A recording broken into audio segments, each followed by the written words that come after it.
नमस्कार। आज नरेश मीणा के समर्थन में महापंचायत हुई और इस महापंचायत में आगे की रूपरेखा तय की गई कि किस प्रकार हम नरेश मीणा को छुड़ाने के लिए कोशिश कर सकते हैं, किस प्रकार हम आगे आंदोलन करेंगे। और इस महापंचायत में सामाजिक व राजनीतिक नेता भी शामिल हुए थे। इसमें कई बड़े बड़े नेता, पूर्व विधायक, वर्तमान विधायक और विधायक प्रत्याशी भी पधारे थे। इस महापंचायत में राजपूत समाज के सामाजिक नेता, कर्ण सेना के राष्ट्रीय अध्यक्ष, हर समाज के सामाजिक नेता इस महापंचायत में शामिल हुए हैं और सभी ने अपना अपना उद्बोधन भी दिया है। लेकिन एक व्यक्ति का भाषण काफी वायरल हो रहा है, उसको लेकर काफी चर्चाएं सुनाई दे रही हैं। पहले तो आप उनका बयान सुन लीजिए।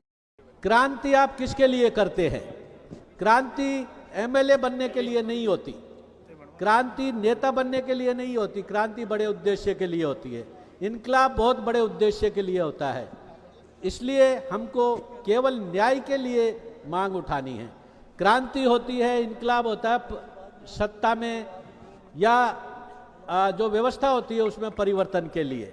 शांतिपूर्ण तरीके से, अपने लोकतांत्रिक तरीके से, कानूनी तरीके से बात को पहुंचाना, और सरकार में अगर सुनने वाले लोग हैं और वो न्याय करने के लिए अगर उनका मानस बनता है तो हम जरूर उनसे बातचीत करने के लिए तैयार हैं। लेकिन जब तक सरकार इस बारे में अपनी स्थिति स्पष्ट नहीं करेगी, ये शायद इस तरह का जन आंदोलन हमारा जारी रहेगा। यही आज की इस भीड़ का एक तरह से मनोभाव है। जो गलती एसडीएम ने की थी उसका जवाब थप्पड़ ना हो के उसके खिलाफ अगर आप शिकायत करते चुनाव आयोग को, तो मैं समझता हूं कि इस कानून के तहत जरूर से जरूर एसडीएम के खिलाफ सख्त से सख्त कार्रवाई होती। सरकार के खिलाफ अनावश्यक रूप से टिप्पणी करना, आप उसको एक शिष्ट भाषा में, एक पार्लियामेंट्री लैंग्वेज में अपनी बात रखिए। मेरा आप लोगों से नम्र निवेदन है, क्योंकि हमको जितने भी बच्चे बंद हैं उनको न्याय दिलाना है, न कि सरकार को ज़्यादा नाराज करना। क्योंकि आप जानते हैं कि सरकार जब अपने पे आती है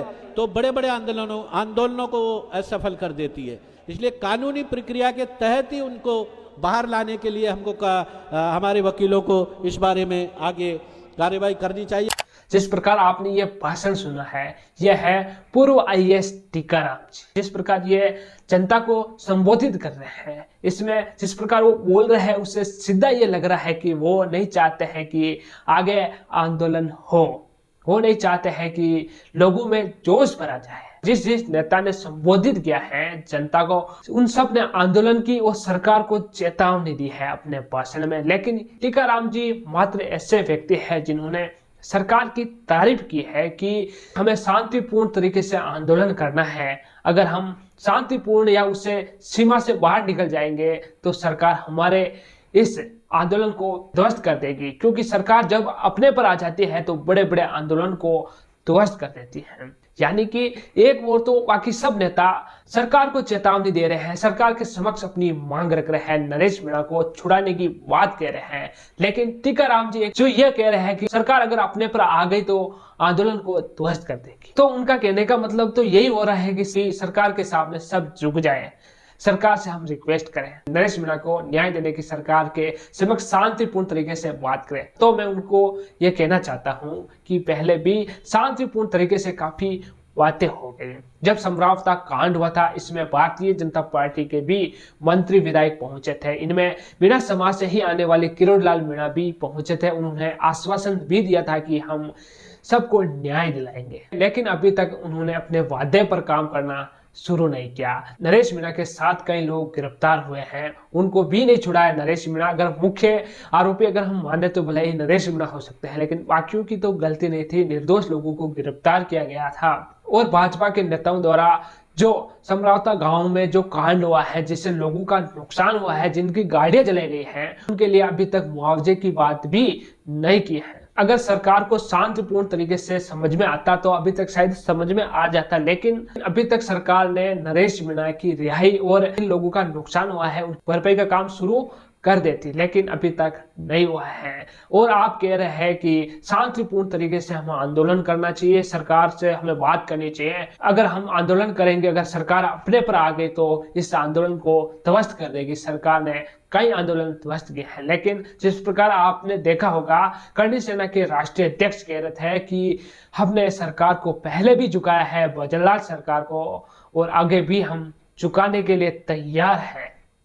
और बाकी सब नेता सरकार को झुकाने की बात ही कह रहे थे, लेकिन टीकाराम जी अचानक आते हैं और अपने भाषण में लोगों को शांति बनाने का संकेत कर जाते हैं। जिस प्रकार वो भाषण दे रहे थे, उनमें ऐसा नहीं लग रहा था कि वो नरेश मीणा की रिहाई के लिए मांग कर रहे हैं, लोगों के मुआवजे की बात कर रहे हैं। इसी वजह से टीकाराम जी, जो कि पूर्व में आईएएस रह चुके हैं, उनका वीडियो काफी वायरल हो रहा है। और मैं आपको ये बताना चाहता हूँ, पूर्व में कई आंदोलन ऐसे हुए हैं जिनके सामने सरकार को झुकना पड़ा, चाहे सरकार कौन सी भी हो, चाहे बीजेपी हो, चाहे कांग्रेस हो। जब जनता अपने पर आ जाती है तो बड़ी बड़ी सरकारों को घुटने पर ला देती है। जनता सरकार बनाना जानती भी है और सरकार को हटाना भी जानती है। 5 साल निकलने में टाइम नहीं लगता है। आपने देखा होगा, पहले गुर्जर आरक्षण हुआ था, उसमें भी सरकार को झुकना पड़ा। उसके बाद जाटों का आंदोलन हुआ, उसमें भी सरकार को झुकना पड़ा।